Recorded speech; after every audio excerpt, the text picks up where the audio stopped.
in California, and I have a publishing ministry with my wife. We do it out of our home. Hoor je me? Ja. And next year will be our 30th year in our family ministry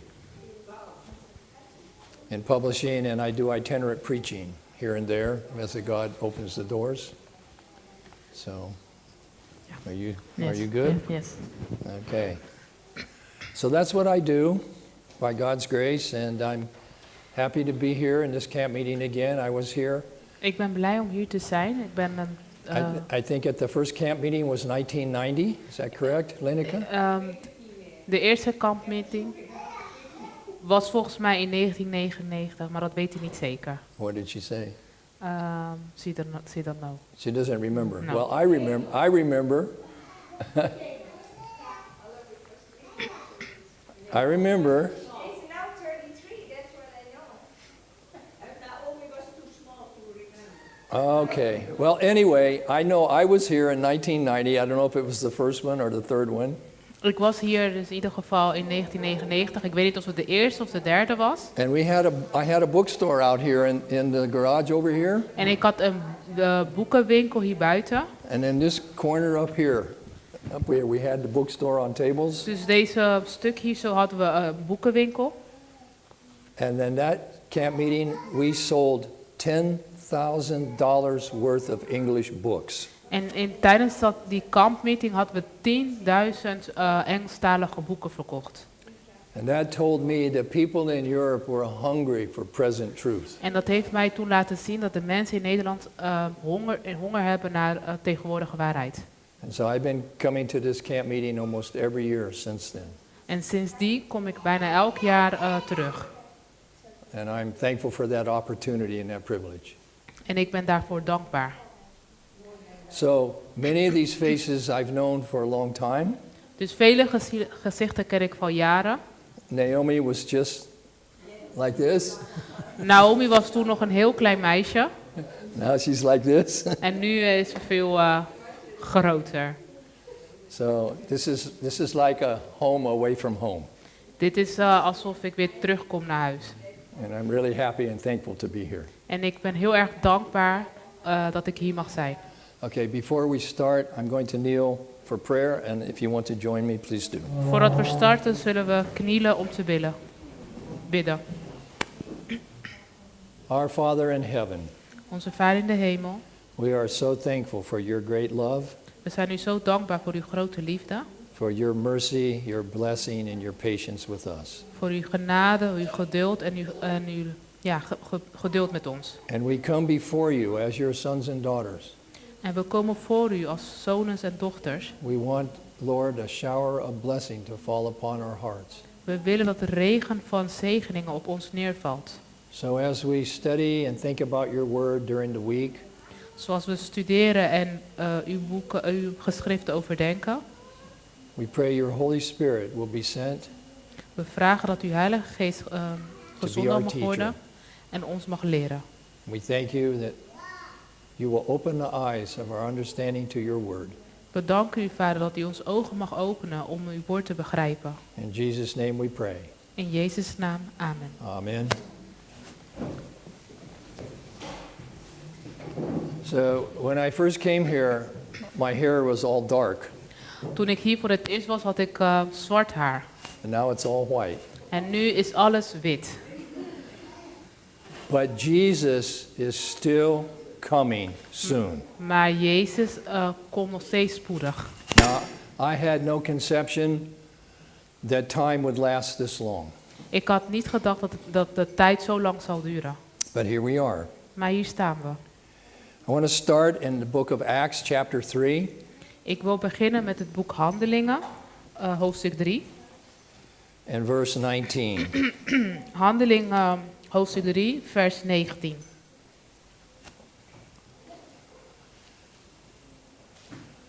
This text is more applicable to the time we are living in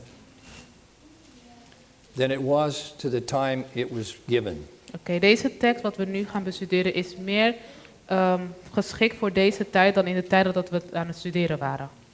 All right, let us read it. Acts 3, 19 and 20.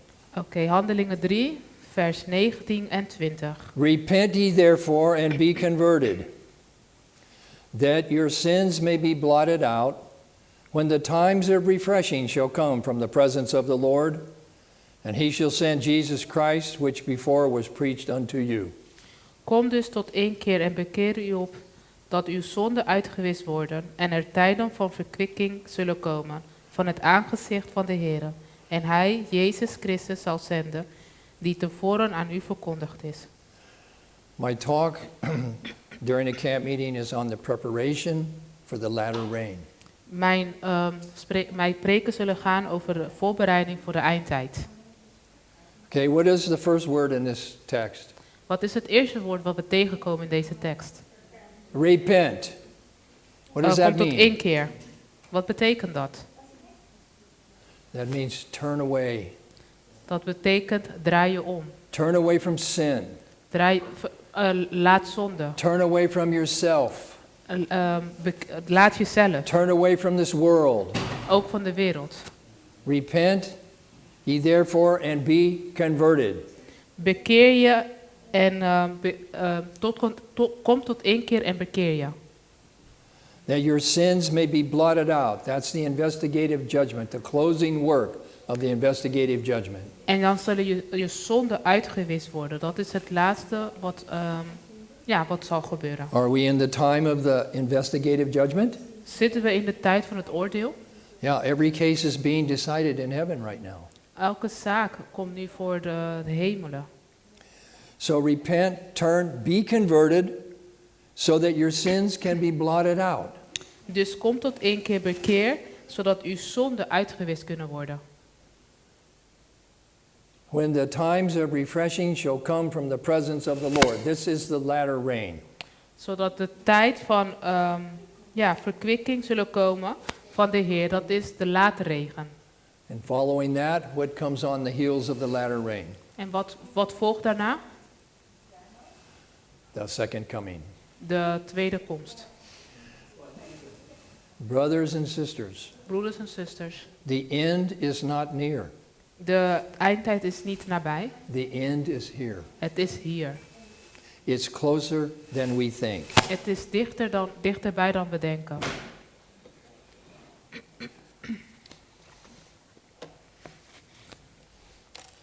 So we need to be prepared. Zo, we moeten ons voorbereiden. Now, millions of Christians Nu miljoenen christenen are happy to acknowledge Christ zijn blij om God te erkennen. as the Savior from the penalty of sin. Om God te erkennen als de redder van alles. But they do not accept Him Maar ze accepteren hem niet as a Savior from sin als de redder als de bevrijder van zonde in their daily life. in hun dagelijks leven. And Seventh-day Adventists have a peculiar message to give at the end of time. En de Zevende-dag Adventist heeft een bijzondere bericht voor de eindtijd. It's a gospel Het is het evangelie. that doesn't save you in your sins, Dat redt jou niet in de zonde, but it saves you from your sins. maar het redt jou van de zonde. Okay? This concept Ja, deze gedachte is almost unknown in modern day Christianity. is bijna niet ze kennen het bijna niet in deze tijd. There is only one Er is maar één depository of sacred truth left in this world. die depository? A place where it is, where it's. Sorry, dat zijn mensen aan wie deze boodschap is toevertrouwd. Oké, degene aan wie deze boodschap is toevertrouwd. There's only one. Er is maar één. And that is in the remnant church of God. Dat is in de overblijfselkerk van God. Everything else Alles daarnaast is Babylon, is Babylonisch, is confusion. is verwarring. They don't have anything figured out correctly. Ze hebben niks juist van hun leerstellingen. If they were to study Als zij zouden studeren the sanctuary service het heiligdomsboodschap, they would have an understanding of the gospel. zodat ze het evangelie beter begrijpen. Because the sanctuary service Want het heiligdomsboodschap is the gospel illustrated. is het boodschap dat geïllustreerd wordt. Just two small examples. Ik zal 2 kleine voorbeelden benoemen. In the sanctuary service, if you sinned, you had to bring what? In het heiligdom, als je zonde pleegt, wat moet je dan brengen? What did you have to bring? A lamb. Een lam moet je dan brengen. Okay? And what did you have to do to the lamb? En wat moet je met de lam doen? You had to confess your sins on the head of the lamb. Dus je moet je zonde belijden boven het hoofd van het lam. Then you had to take your knife and you had to cut its throat. Ja, en daarna neem je je mes en dan moet je de nek, je moet hem What does the slachten. lamb represent? Waar staat het lam voor? Behold the Lamb of God that taketh away the sin of the world. Ja. Dus Who is the lamb? wie is het lam?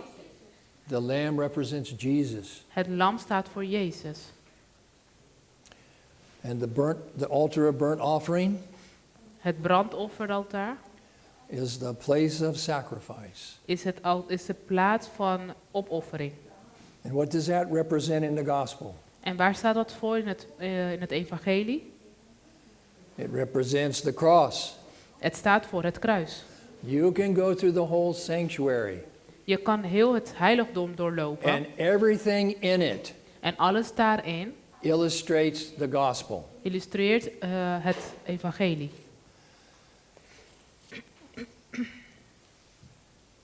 Satan's contention has always been that God will not have a generation of people who are commandment keepers. Satans strijd is altijd geweest dat mensen niet bij God zouden behoren.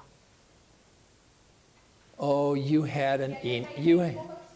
Dat hij geen volk zal hebben. okay. You had an Enoch, Je hebt Enoch, and you had Elijah, je hebt misschien Elijah, and John the Baptist, Johannes de Baptist, but de doper. you'll never get a group. Maar je zal nooit een groep hebben. What does the Word of God say? Maar wat zegt het woord van God? You know this text, Je kent deze Bijbeltekst. Revelation 14:12. Openbaring 14:12. Here is the patience of the saints. Here are they that keep the commandments of God and the faith of Jesus. Hier zien we de volharding van de heiligen. Hier komen openbaren die de geboden van God en het geloof in Jezus in acht nemen.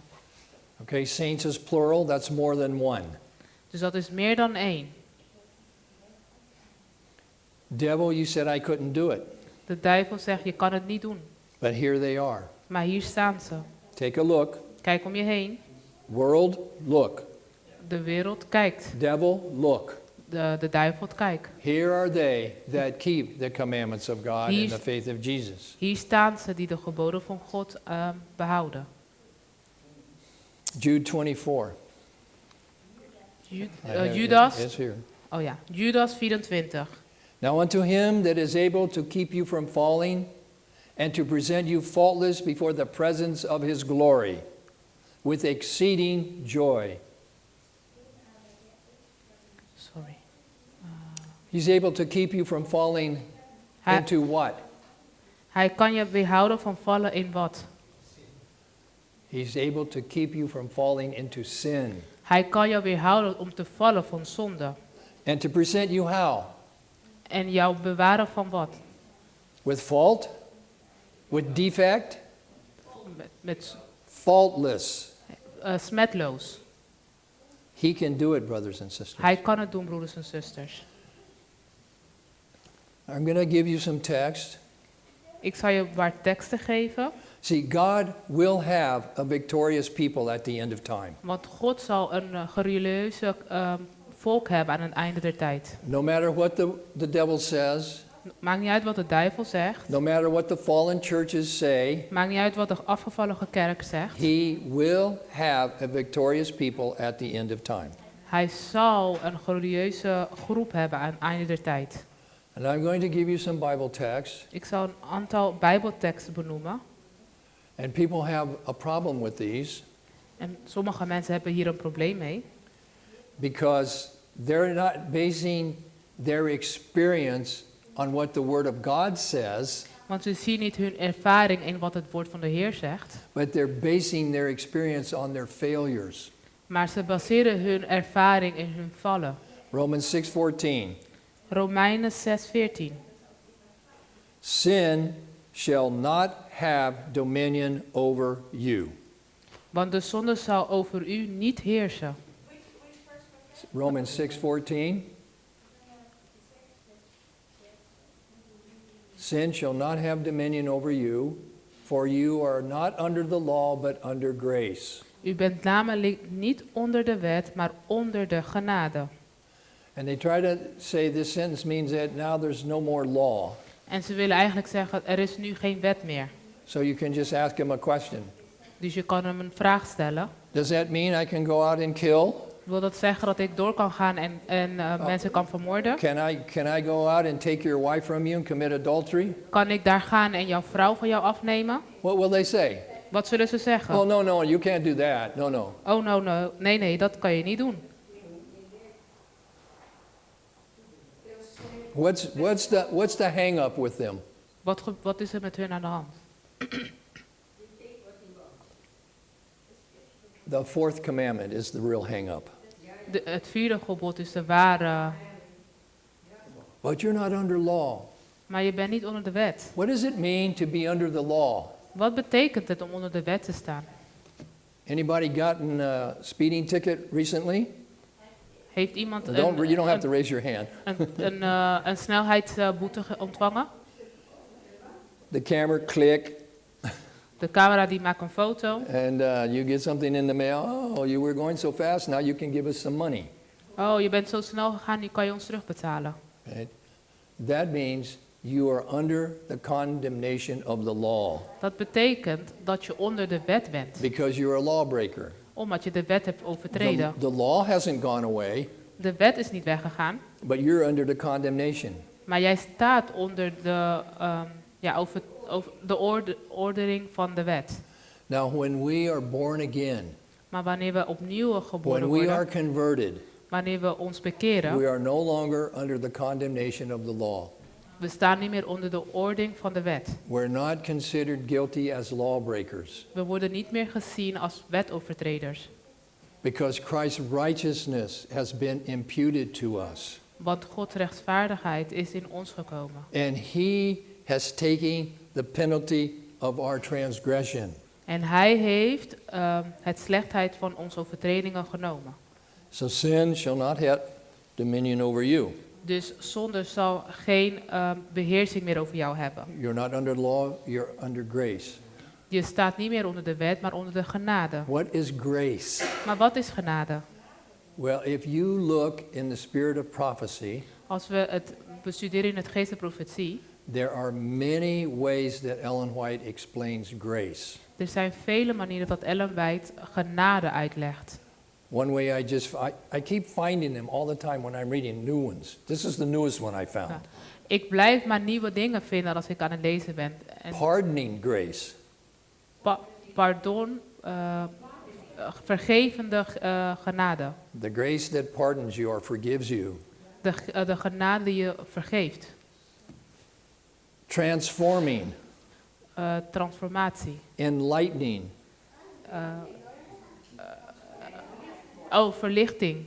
Je wordt verlicht. Transforming, enlightening, converting. Bekering. Sustaining. Standvastigheid. Overcoming. Overkomen, overwinning. The list just goes on and on and on. De lijst gaat maar door. That's grace, it's power. Dat is genade, dat is kracht. Romans 6:14. Now, 1 John En nu gaan we naar Johannes, chapter 3, hoofdstuk 3, verses 6 and 9. vers 6 en 9. Whosoever abideth in him sinneth not. John? 1 John 3, Oh, 1 John. verse 6. 1 Johannes, Verse 6. vers 3, hoofdstuk 3, vers 6. Whosoever abideth in him sinneth not. So, what is the condition of not sinning? Dus wat is de... Abiding in him. je moet in Jezus blijven. Staying connected to the vine. Je moet geconnecteerd met hem blijven. Okay? Surrendering your life, Je leven your overgeven. will, Je wil. your ways Je weg. to Jesus. Naar Jezus. Aan Just like Jezus. he surrendered his life, his will, and his ways to his Father. Want Jezus heeft hetzelfde gedaan. Hij heeft alles overgegeven aan zijn vader. In the Garden of Gethsemane, In de tuin van Gethsemane. when Satan was pressing him with temptation, Wanneer Satan hen onderdrukte met verleidingen. why are you going to die? Waarom zou je sterven? It's for nothing. Het is voor niks. Most of them will never accept you. Want de meeste van hun zullen je nooit accepteren. Just pressing, pressing, pressing. Je steeds onderdrukken, onderdrukken, onderdrukken. And Jesus was under tremendous pressure. En Jezus bevond zich onder een grote onderdrukking. So much pressure Zoveel that he bled drops of blood. dat hij zweette van bloed. And this is a medical phenomenon that can be established medical. It is something that can happen. En dit is medisch te verantwoorden, want dat kan daadwerkelijk gebeuren. But what did Jesus say? En wat zei Jezus? He could have said, you know what? I'm wiping the bloody sweat and I'm just going to leave this planet and to their fate and I'm going back to my Father. Hij kan zeggen, ik veeg mijn zweet af en ik ga terug naar mijn vader.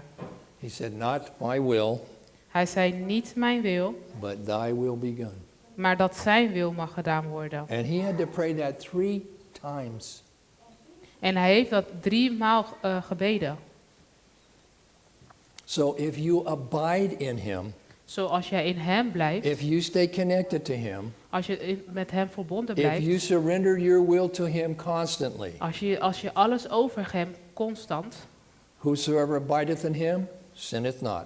want wie in hem is, zal niet zondigen. Verse 9. Vers 9. It's the same, it's just expressed in different words. Het is hetzelfde, alleen op een andere manier uitgedrukt. Whosoever is born of God doth not commit sin. Ieder die uit God geboren is, doet de zonde niet. Chapter 5, 1 John 5, verse 18.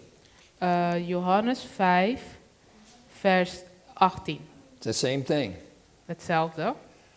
We know that whosoever is born of God sinneth not. Wij weten dat ieder die uit God geboren is, niet zondigt. If God says something once, Als God meerdere keren zegt, it's important. is het heel belangrijk. If he says it twice, Als hij het 2 keer zegt, it's very important. is het heel belangrijk. And if he says it 3 times, En als hij het 3 keer it's benoemt, extremely important and you Is- better listen. is het zeer belangrijk en dan moet je aandacht aan geven. 1 John 3, 5, 18.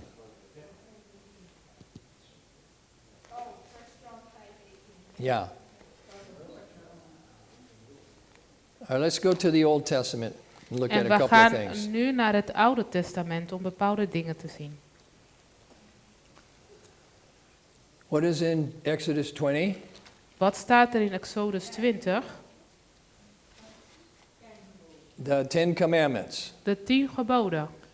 What is in Deuteronomy 5? Wat staat in Deuteronomium 5? The 10 De Commandments. 10 geboden. Okay? They're in 2 different places. Ze staan op 2 verschillende plekken. And they're worded a little bit differently. En ze worden op een klein beetje verschillend uitgelegd. We'll probably talk about that a little more later in the week. Misschien zullen we later in de week daarover hebben. The Lord comes down on Mount Sinai. De Heer daalt neer op het berg. The earthquake, De aarde beeft. the thunder, Er is storm. the lightning, Er is licht. and the voice of God. En de stem van de Heer. And the people are terrified. En de mensen vrezen. And they back up. En ze trekken zich terug. And they tell Moses, En ze zeggen tegen Mozes verse 19, in vers 19. and they said unto Moses, speak thou with us, and we will hear, but let not God speak with us, lest we die. Zij zeggen tegen Mozes, spreek u met ons, dan zullen wij luisteren, maar laat God niet met ons spreken, anders sterven wij. Verse 20, In vers 20. and Moses said unto the people, fear not, for God is come to prove you, and that his fear may be before your faces, that ye what? What does it say? That ye what? Sin not. Mozes zei tegen het volk, wees niet bevreesd, want God is gekomen om u op de proef te stellen en opdat de vrezen voor hem u voor ogen staat, opdat u niet zondigt. The law of God is like a hedge about us, De a wall of protection. wet van de Heere is net de muur die ons beschermt, To keep sin out. om zonde buiten te houden. And there's two words for fear in this text, and they're different. En er zijn twee woorden voor vrezen, maar ze zijn verschillend. The one word for fear De, is when you are afraid of your circumstances around you. ja, de ene woord van vrees betekent als je bang bent om de situatie waar je je in bevindt. Now, in my youth, In mijn jeugd I was in the United States Navy, was ik in Amerika, United States. and I was in Vietnam, En ik was in Vietnam. and I was on a patrol boat on the river. En ik was op een boot op het rivier. Okay? And we were on patrol one night, and our duty was to guard a bridge. Ja, en het was avond, we waren een brug aan het bereiden, aan het varen. And then all of this artillery, mortar fire came in, and it was blowing up all around us. Ja, en er werden allemaal bommen gegooid en die explodeerden. And my knees En mijn knieën, started shaking together. begonnen te trillen. I was afraid. Ik was bang. And you can't control it. En dat kan je niet controleren. Okay? That's the fear number one. Dat is vrees nummer 1. Don't be afraid of God like that. Vrees voor de Heer niet op deze manier. What's the next fear? That his fear, Wat that is de means volgende vrees? the respect that's due him. Dat wij vrezen, dat betekent het respect dat hem toebehoort. That you acknowledge him for who he is and what he is and what he does. Dat je hem erkent voor wie hij is en wat hij doet. Next one. Psalm Volgende. 4:4. Psalm 4:4. Ja, Psalm 4:4.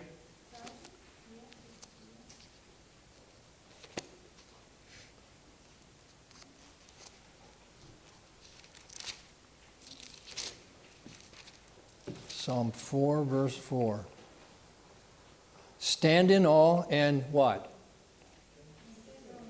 Sin not. Commune with your own heart upon your bed and be still. Weet toch, de Heere heeft zich een gunstigeling afgezond. Psalm 9. Kijk even vers 5.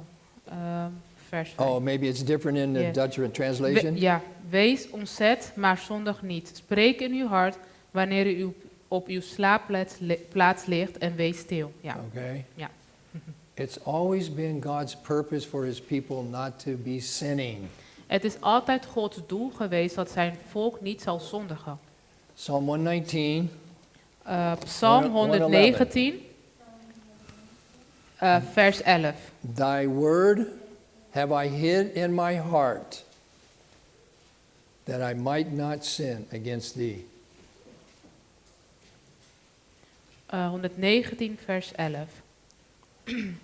Ik heb uw belofte in mijn hart opgeborgen, opdat ik tegen u niet zondigt. And Sebastian mentioned this text several times in Matthew 1:21. En broeder Sebastian heeft het een aantal keren benoemd.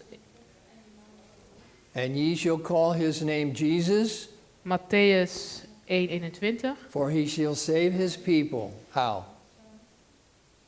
From their sins. Brothers and sisters, there's only one true gospel. Broeders that's en, the one that saves you from your sins. broeders en zussen, er is maar één evangelie en die is degene die jou zal redden van de zonde. Acts chapter 3, let's go back to Acts chapter 3, En we gaan terug naar Handelingen 3:26. 26, verse 26. Handelingen 3, vers 26. Unto you first, God having raised up his son Jesus, sent him to bless you. God die zijn kind Jezus heeft doen opstaan, heeft hem eerst naar u gezonden om u in te zegenen. You want a blessing? Wilt u gezegend How worden? many need a blessing? Hoeveel van ons heeft een I need a zegening blessing. nodig? Ik heb een zegening And nodig, you need a blessing. maar jullie ook. He sent him to bless us. How? Hij is eruit om ons te zegenen. Hoe? In turning every one of you from his iniquities. Dat hij ieder van u zal afbrengen van zijn slechte daden. Go to 1 Peter We gaan naar 1 Petrus, chapter 2. hoofdstuk 2, 21 and 22. vers 21 en 22. For even hereunto were ye called, Want hiertoe bent u geroepen. put your name in, take ye out and put your name in. Haal jij eruit en zet jouw naam daartussen. Okay, who wants to do that for me? Wie wil dat doen? Raise your hand. Je kan je hand. Anybody want to do that for me? Wie wil zijn naam daar zetten? Iemand mag zijn hand Okay, opsteken. here's a young man back here. He'll do it for me. Er is een jonge man hiervoor, die wil het wel Okay. doen. For even hereunto were Wat is jouw name? Josiah. Josiah called. Want hiertoe is Josiah, bent u geroepen. Because Christ also suffered for us, leaving us an example Omdat ook Christus voor ons geleden heeft. that ye, that is Josiah and John and everybody else in this room, should follow in his steps. Hij laat ons zo een voorbeeld na, opdat Josiah zijn voetsporen zou navolgen. What were the steps that we were to follow in? Wat zijn de voetsporen die we moeten volgen? Verse 22.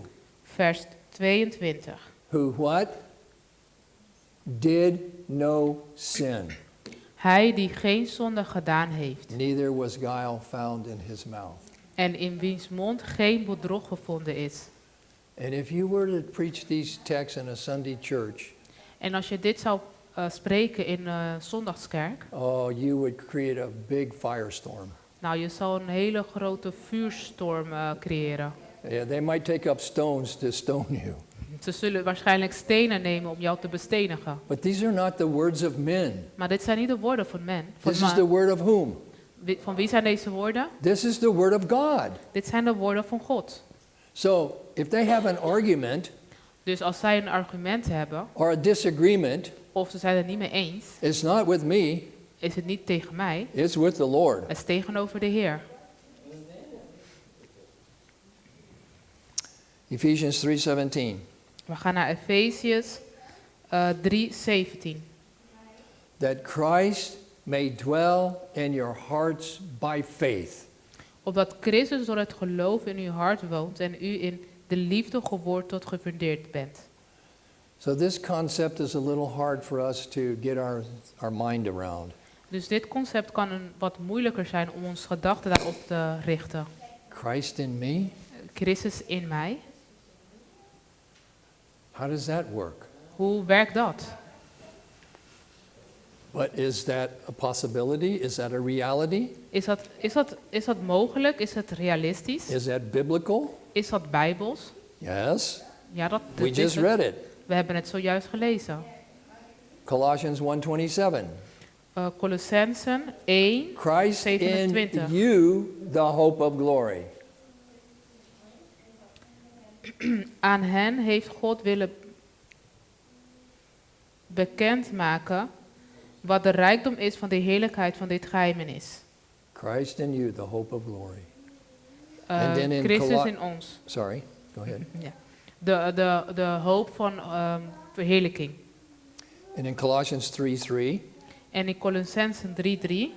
For ye are dead, and your life is hid with Christ in God.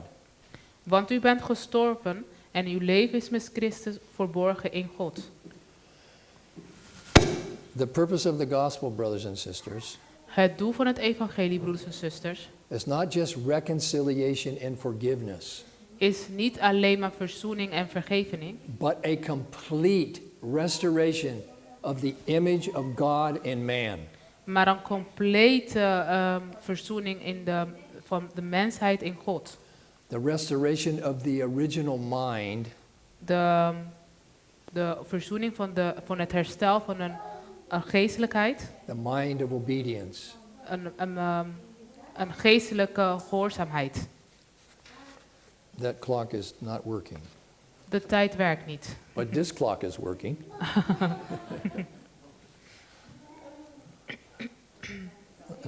And I'm running out of time and I'm only on page 2.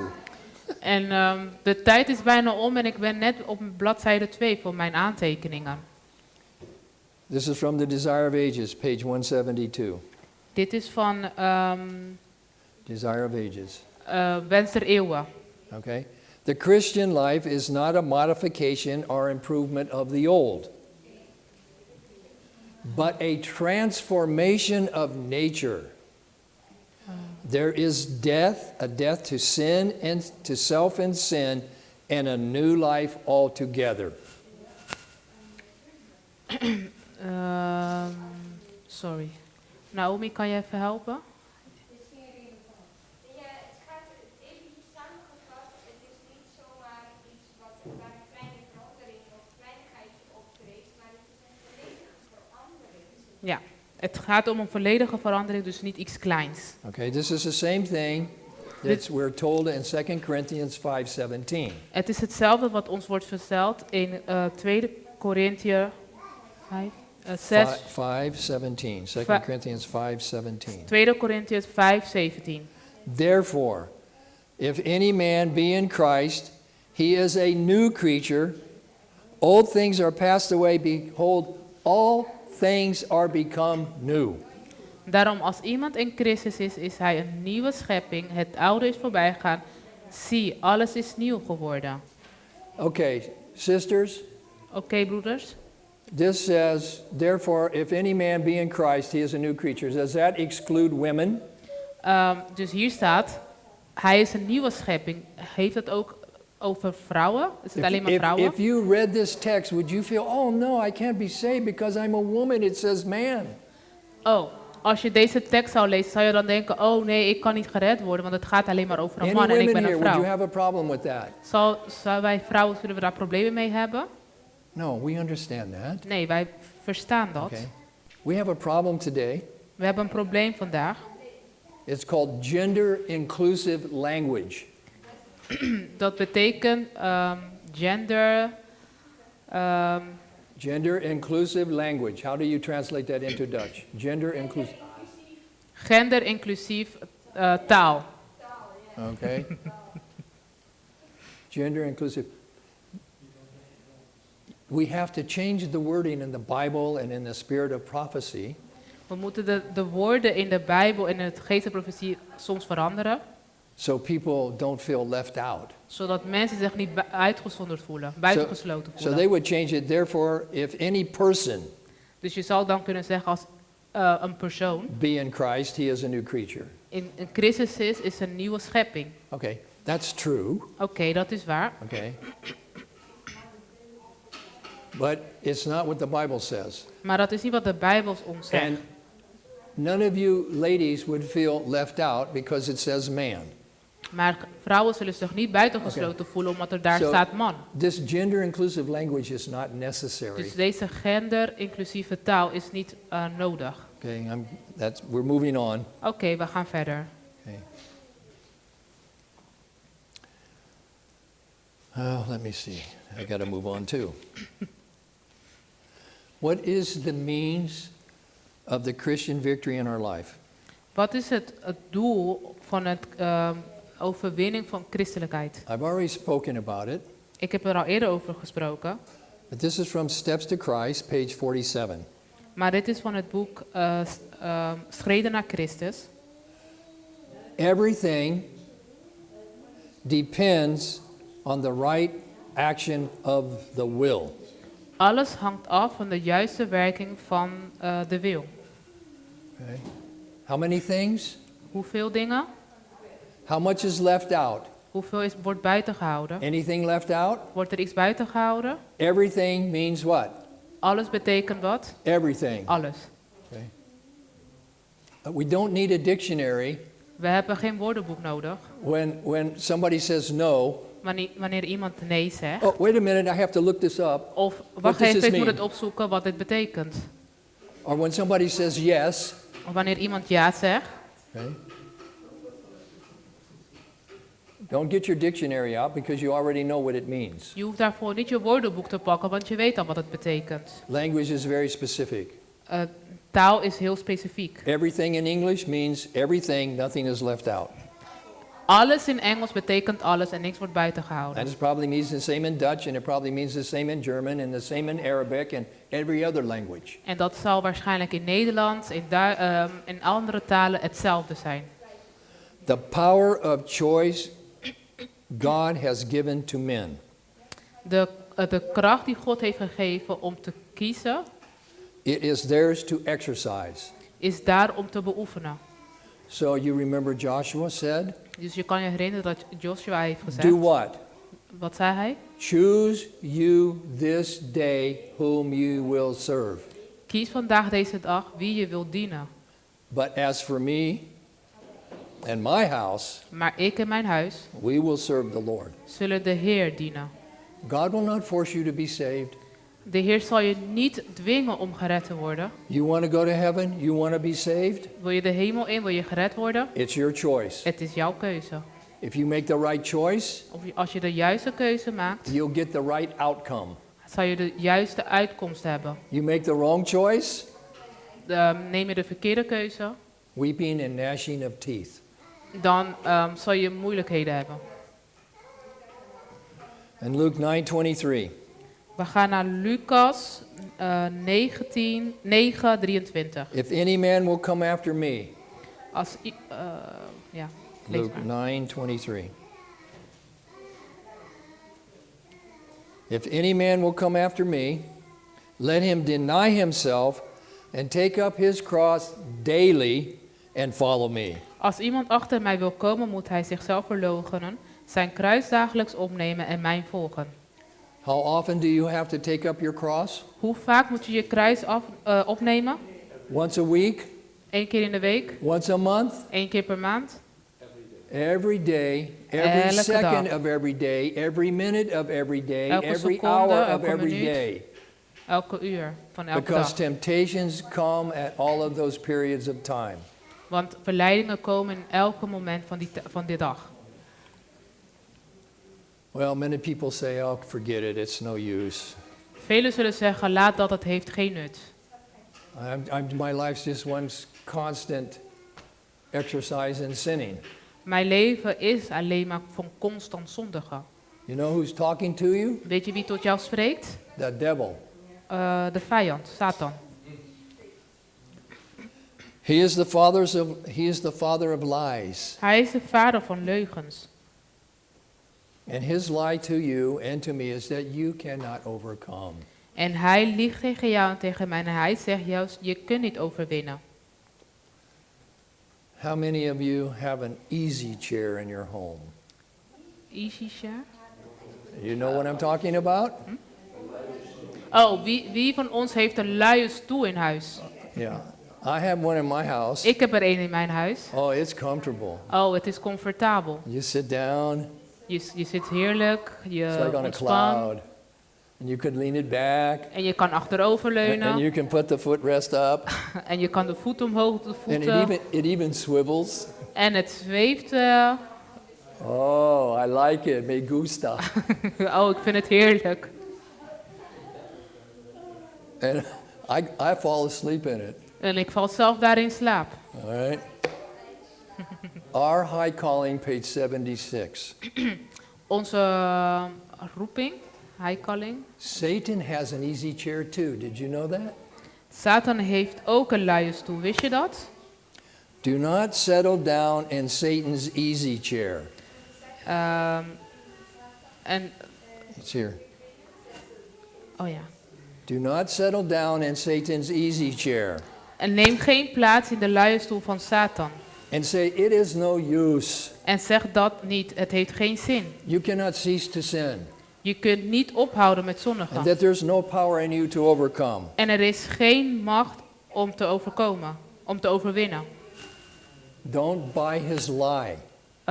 Neem zijn leugens niet aan. There is no power in you, Er is geen kracht in jou, but there is power in Christ. maar er is kracht in Jezus.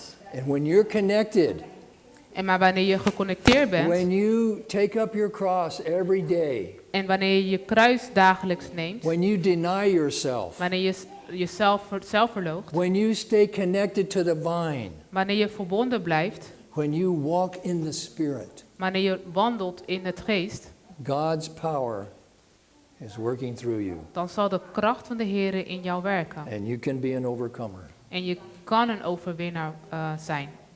I want that experience. How about you? Die ervaring wil ik. En jij? This is from, I keep looking at this clock. I need to look at this one. Abundant grace has been provided that the believing soul may be kept free from sin. Overvloedige genade is verschaft, opdat de gelovige ziel vrij van zonde Okay? is.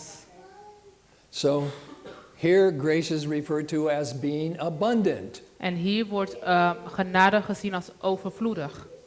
Okay? Abundant. That means there's more than enough. En dat wil zeggen dat er meer is dan genoeg. There's enough grace. En er is genoeg genade.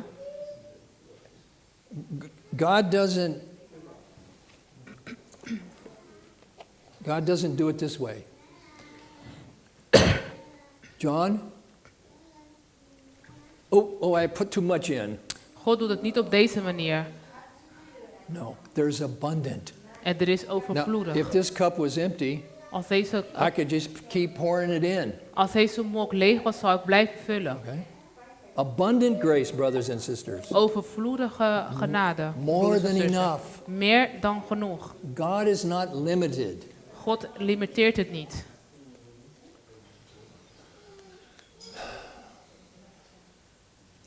The work of overcoming Het werk van overwinning is to be the study of every soul who enters the kingdom of God. Moet de studie zijn van elke ziel die het koninkrijk van God binnengaat. It's referred to in the spirit of prophecy as the science of salvation. De geest van profetie illustreert het als de wetenschap van verlossing. Now in Revelation, In Openbaring 7 times wordt 7 maal, the Bible says, zegt de Bijbel, to him that overcometh. voor hem die overwint. It's not an option, Het is geen optie, it's a divine imperative. het is een bevel, A divine imperative, een geestelijk, ja, een bevel. okay? It's not optional. Ja, het is niet optioneel. We have to be overcomers. We moeten overwinnaars zijn, overkomers, overwinners. Ja. Revelation 3, Openbaring 3, verse 21. vers 21. I'm going to close with this. En hiermee zal ik sluiten. And I didn't get halfway through these notes, Ja. Ik heb geen tijd gehad om alles door te nemen, but that's okay. maar dat maakt niet uit. Openbaring 3, vers 21. The Holy Spirit is in charge here. De Heilige Geest heeft de leiding hier. 3:21. 3:21. This is the last overcoming.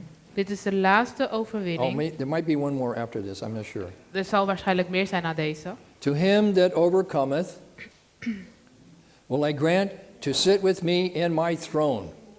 Wie overwint zal ik geven met mij te zitten op mijn troon. Now think about this, brothers and sisters. Als we hierover nadenken, broeders en zusters.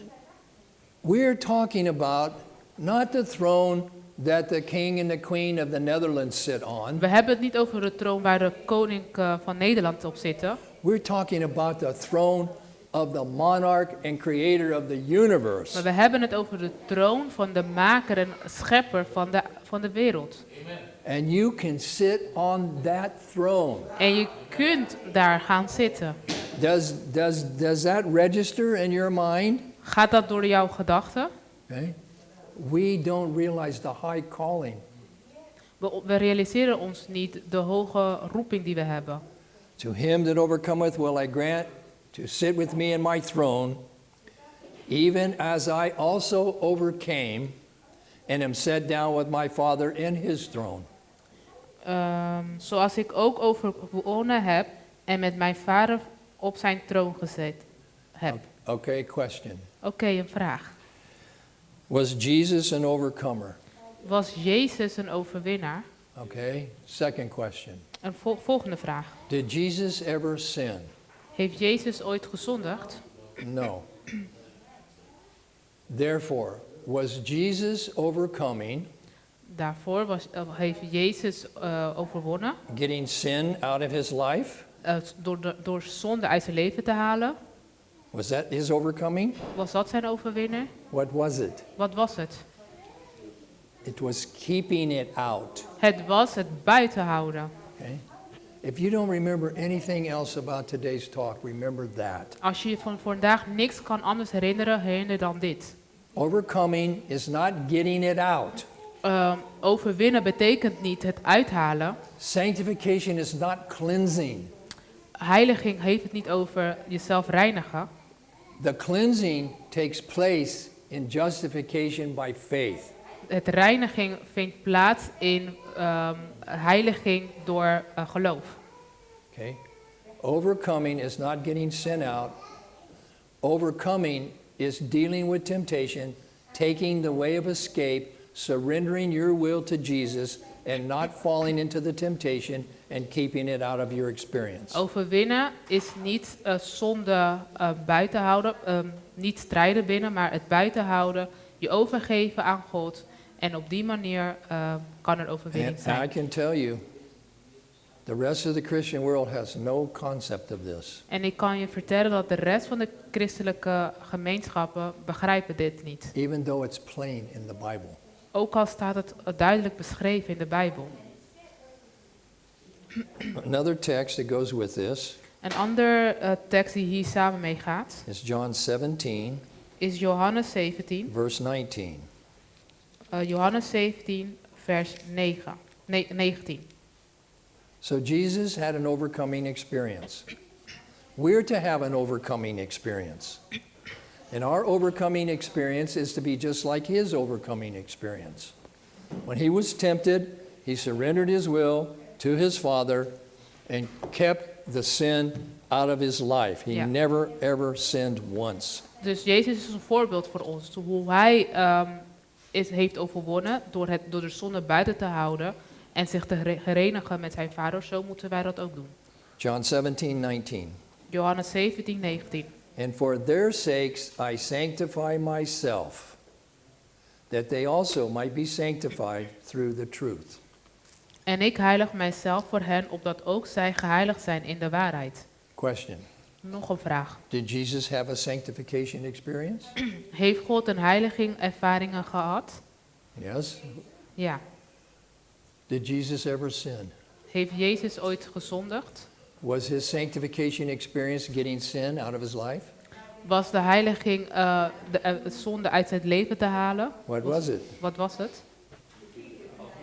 Keeping it out. Hij hield het buiten. Sanctification and overcoming are exactly the same thing. Heiliging en overwinning is hetzelfde. If you are sanctified, you are an overcomer. Als je geheiligd bent, dan ben je een overwinnaar. Sanctification is holiness to the Lord. Heiliging houdt ons bij de Heer. God will have a victorious people at the end of time. God zal een zegevierende volk hebben aan het einde van de tijd. But sanctified lips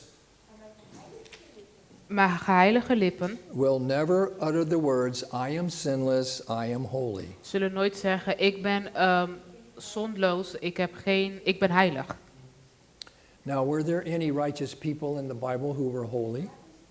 Maar waren ooit in de Bijbel mensen die heilig waren? Now, of course, all have sinned and fallen short of the glory of God. Maar natuurlijk, alle hebben gezondigd en hebben tekortgeschoten in de heerlijkheid van de Heer. Okay, but if you are converted, Maar als je tot bekeer komt, all tot of één keer that komt, past is taken care of. All of the past is taken care of. alles wat in het verleden is gebeurd, wordt voor gezorgd. And Jesus says, go and sin no more. En Jezus zegt, ga en zondig niet meer. Okay? Who are some righteous people in the Bible?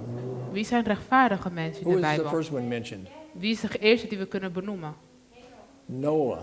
Noach, Henoch. Well, Enoch first. Noach, And Enoch. ja, Noach en Henoch. Who else came? We'll get there. Ja. Before him. Johannes de Doper zullen daar komen voor hem. Job. Job, Okay, God said he was righteous. want God zei dat hij Oké. rechtvaardig was. And Job said, in I think 9:20, though I were righteous, yet I would not know it. En Job zegt, omdat u rechtvaardig bent, anders zal ik het niet weten. Okay, if God calls you righteous, okay, that's okay for God to do that because he knows. Als God jou rechtvaardig doet, dat is oké, want hij weet het. But you never say it about yourself. Maar je mag het niet over jezelf zeggen. Okay? And then there was Zechariah and his wife Elizabeth. En daarna was Zacharias en zijn vrouw Elisabeth. There was also the prophetess that came into the temple. What was her name? En de profetesse die in de When tempel Jesus kwam. was brought in to be dedicated. Toen Jezus gebracht wordt om opgedragen te worden. What was her name? Wat was haar naam? Was it Anna? Okay. And Elizabeth and Zechariah. Elisabeth en Zacharias. So sanctification, overcoming, righteousness is biblical. Dus overkomen van zonde en heiliging is bijbels.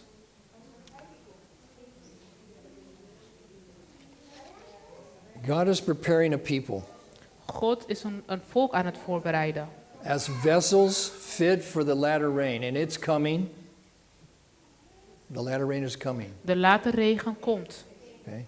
I want to be an empty vessel fit for the rain when it comes. How about Ik you? wil een schone persoon zijn wanneer de late regen komt. Okay.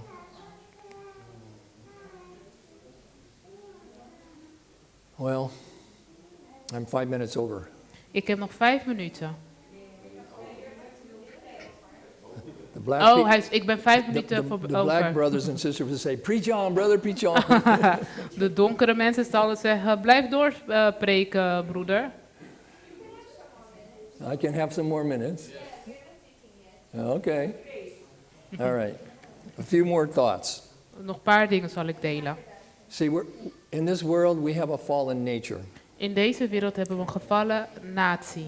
And the process by which we are transformed and converted and become new En het proces dat wij getransformeerd zijn en nieuw kunnen worden, is a death to the carnal nature. is een dood aan de menselijkheid. Because the sinful carnal nature cannot cease from sinning. Want de zondige menselijkheid kan de zonde niet zien. So it has to be taken care of. Kan het niet overwinnen. All right. So the way it's taken care of, let's look at Romans 12:2. We gaan naar Romeinen 12:2.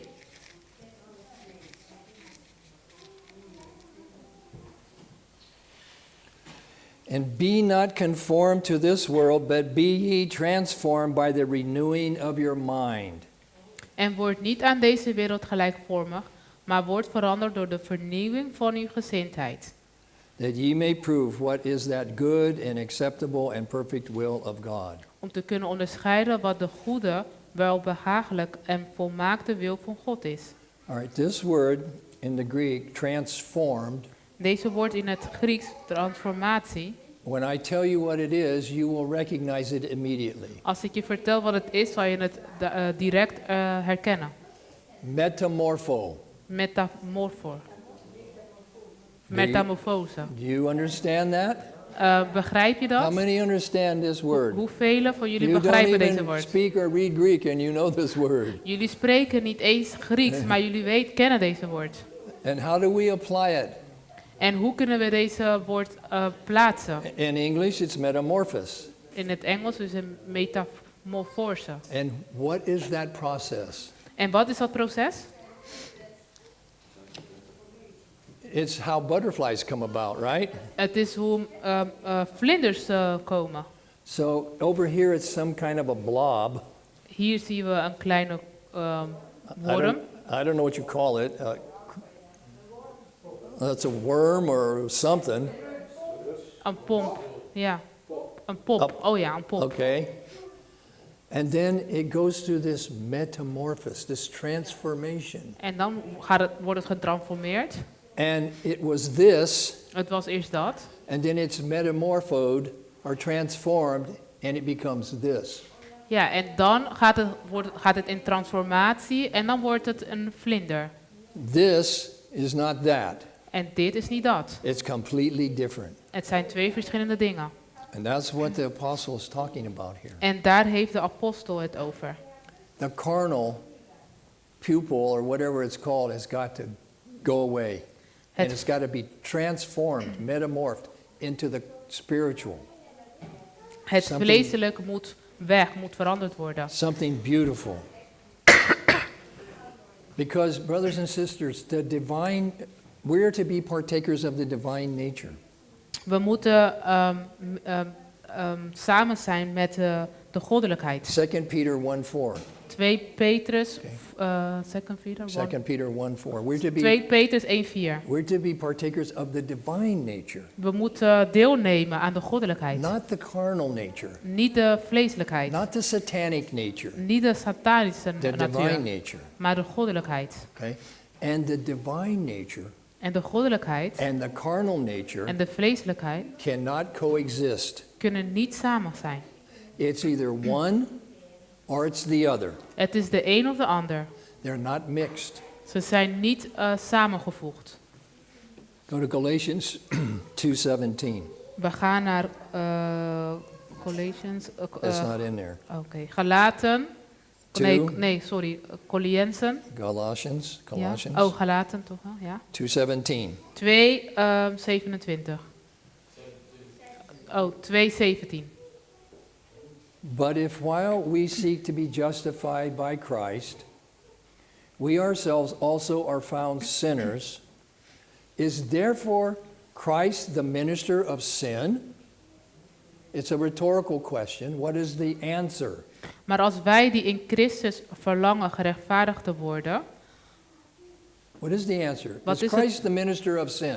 is Jezus de rechtvaardige. The Apostle Paul says, God forbid.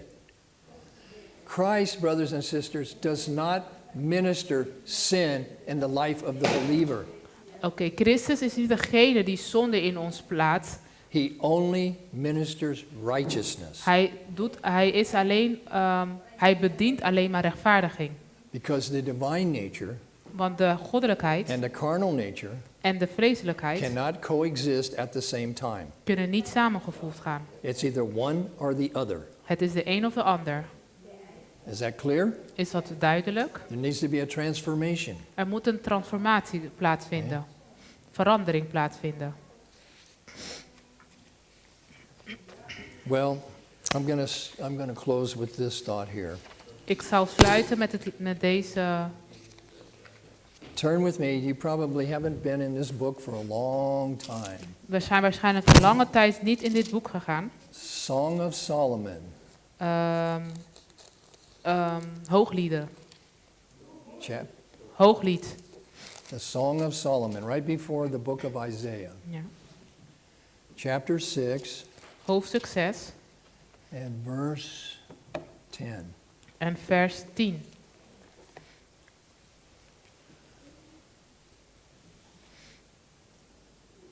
Are you there? Zijn we daar? Solomon chapter 6 verse 10. Who is she? Wie is zij? We talked about, Brother Sebastian talked about this. The she in this text refers to what? De broeder Sebastian heeft hierover gehad. Dus zij staat voor. She is feminine and it refers to what? Zij is vrouwelijk en het staat voor A woman. een vrouw. Okay, and it can refer to either a righteous one or a fallen one, right?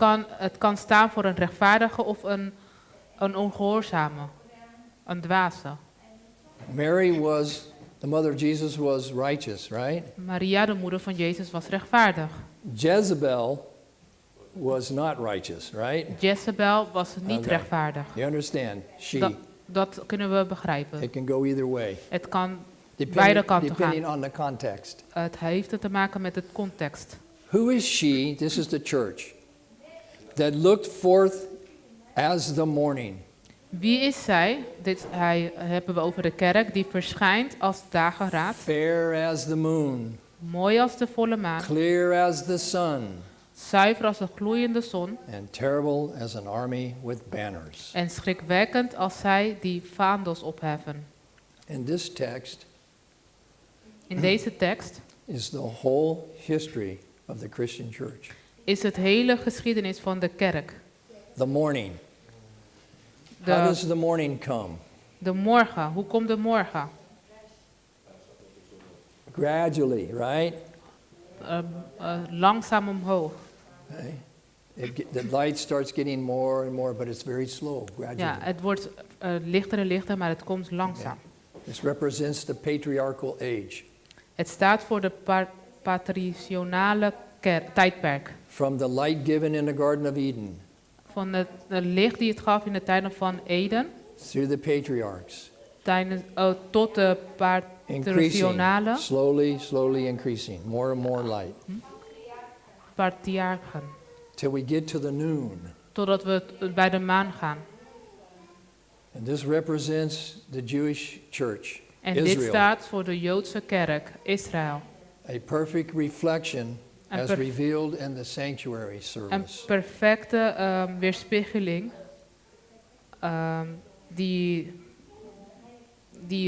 laat zien de tijdsperk van de kerk. Die het zien in het heiligdom. All right. During the time of Solomon, In de tijd van Salomon the Jewish nation reached the epitome of its greatness. heeft de Joodse gemeenschap de piramide bereikt. Een hoogtepunt. Okay. The world was beating a path to their door. De wereld was hun Say it again. The world was beating a path to their door. Everybody was coming. Oh ja, iedereen kwam samen. de legerkinderen tussen Israël. Okay. Who came from Die kwamen ja van de afstand. the queen of Wie kwam? Sheba? De koningin van Sheba. She had heard these rumors. Ze hoorde die rumoeren Well, I'm going to go check it out. en ze zei, ik wil dat wel zien. So she comes with her retinue and her camels and everything. Dus ze kwam met haar kamelen en met alles. And she gets there En ze kwam daar and she goes, wow, en ze bleef, wauw. the half of it has not been told me. Ze zegt van, niet eens de helft is mij verteld. At this time, Op dit moment Israel was the epitome of civilization in this world. was Israël op zijn hoogtepunt van de wereld. And everything you can imagine, En alles wat je kon inbeelden, agriculture, landbouw, economics, economie, medicine, medicijn, the arts, art, architecture, architectuur, manufacturing, manifestatie. Fabrieken, Oh, fabrieken.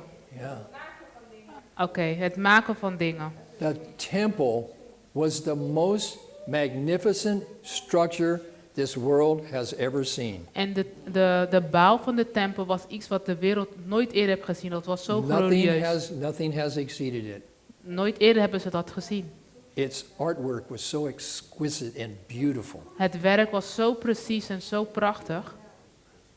I mean, if you saw it today, you would just, whoa. Ik denk dat als je het vandaag gaat zien, zou je ook denken van wauw. Now, I've traveled all over this world. I've been to Asia and to South America and to Africa and to Europe.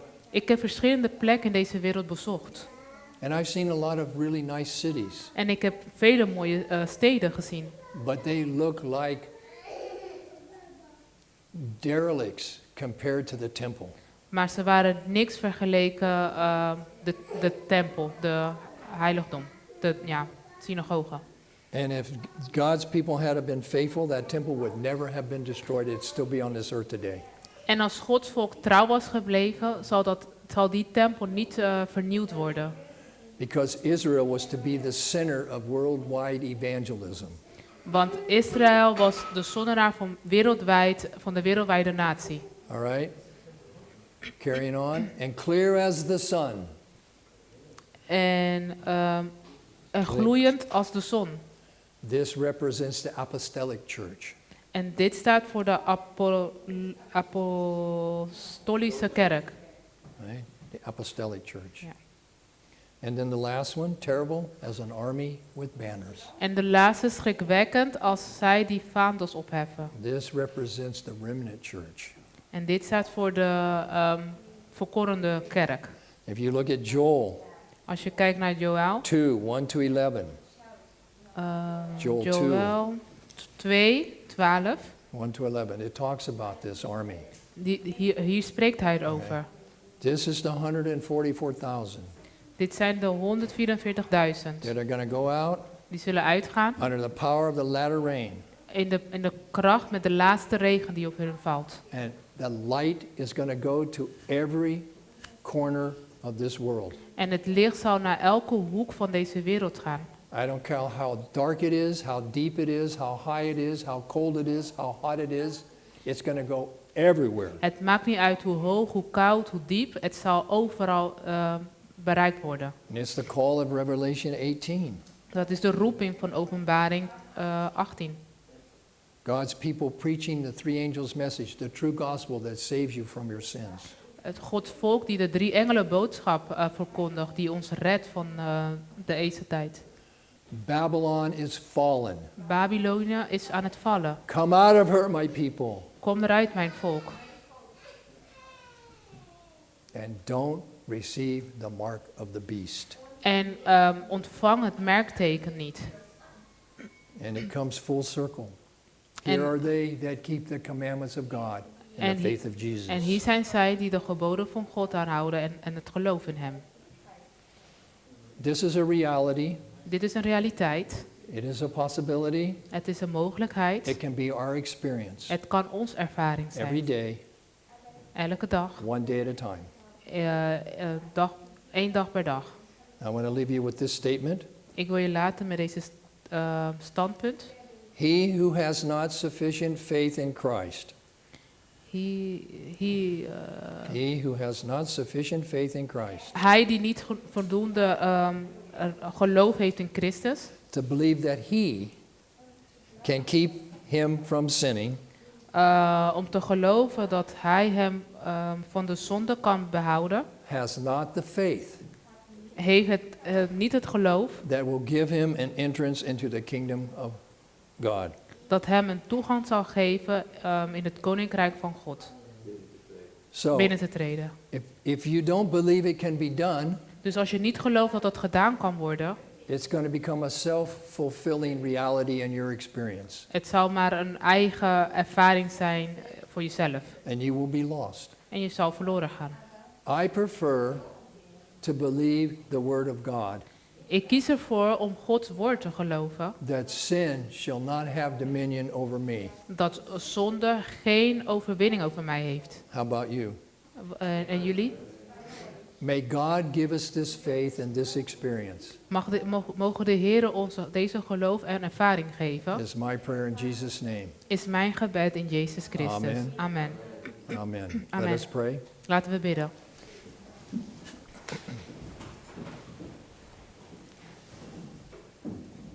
Our Father in heaven, Onze Vader in de hemel, we have read your promises, we hebben uw belofte gelezen. the exceeding greatness of your power to us, We hebben gezien uw grote kracht voor ons, that we can be overcomers. dat wij overwinnaars kunnen zijn. And we can give our will to you. En wij kunnen ons wil aan u geven. That we can be partakers of the divine nature. Dat wij deel kunnen nemen aan de goddelijkheid, heerlijkheid. Oh Lord, thank you for being patient with us. O Heer, dank u dat u geduldig met ons bent. Encourage our hearts in the faith. En bekracht ons hart in het geloof. And we pray earnestly for your victory, En we bidden voor overwinning, your righteousness, voor uw rechtvaardigheid your power, en uw kracht your love, en uw liefde. and self-denial. En ons zelfverlooching. Bless us to this end, we pray. Zegen ons, dit bidden wij. And we thank you. We danken u. In Jesus' name. In Jezus' naam. Amen. Amen. Amen. You did well. Thank you. Yeah, you did. The first time I worked with another person who had never translated before, it was a